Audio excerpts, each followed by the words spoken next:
Je m'appelle Rosemarie Farinella, je suis enseignante à l'école primaire de Taninges et avant j'étais journaliste.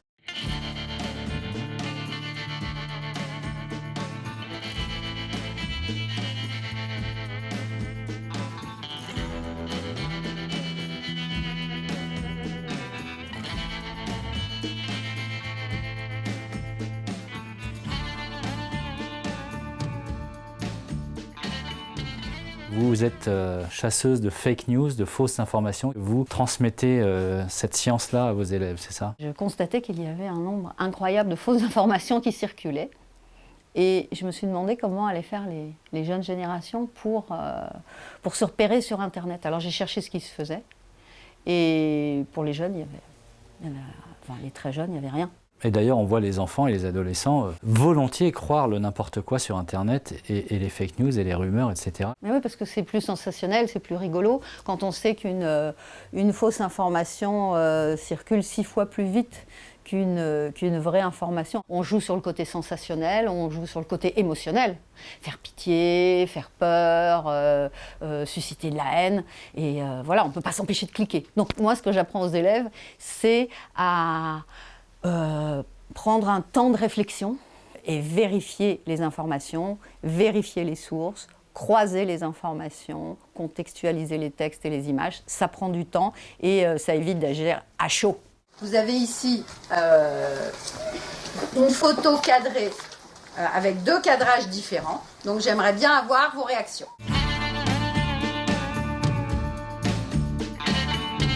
Alors comment ça se passe, cet enseignement, cette initiation? Avant de travailler sur qu'est-ce qu'une fausse information, on travaille sur qu'est-ce qu'une vraie information. Et puis aussi, pour comprendre la difficulté d'appréhender la réalité qui est complexe, les élèves appréhendent les notions d'objectivité et de subjectivité à travers des jeux de rôle, des impros. Dans la deuxième partie de l'année, les élèves se transforment en Oxbuster, en détective du net. Je leur présente une photo et après ils réagissent, ou un texte.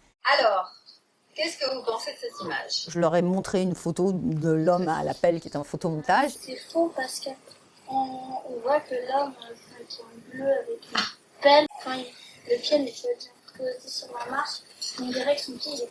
Et j'ai même pas eu le temps de finir de poser la question qu'est-ce que vous pensez de cette image, que déjà tous les élèves se sont précipités pour dire et là ça va pas, et là c'est trafiqué. En fait il faut bien comprendre l'histoire de cette photo, qui l'a shootée, où, quand, comment, pourquoi, dans quel contexte, parce que si on ment ou s'il y a une erreur sur un seul des paramètres, c'est faux. Est-ce que ça fonctionne? Est-ce que les enfants, les élèves changent leur logiciel intime face aux médias et aux nouvelles? Je peux vous dire qu'il y avait des élèves qui croyaient à des choses incroyables quand on a commencé les cours en début d'année. Par exemple, les extraterrestres, les Illuminati. Mais quand on est cohérent et qu'on leur apprend une démarche, on ne leur donne pas des réponses toutes faites. Je ne leur dis pas les extraterrestres n'existent pas ou des choses comme ça. Je leur apprends à se poser des questions. Et vous aimeriez, j'imagine, que ça se généralise, cet enseignement-là? Je rêverais que les enseignants du primaire soient formés. Moi, je m'adresse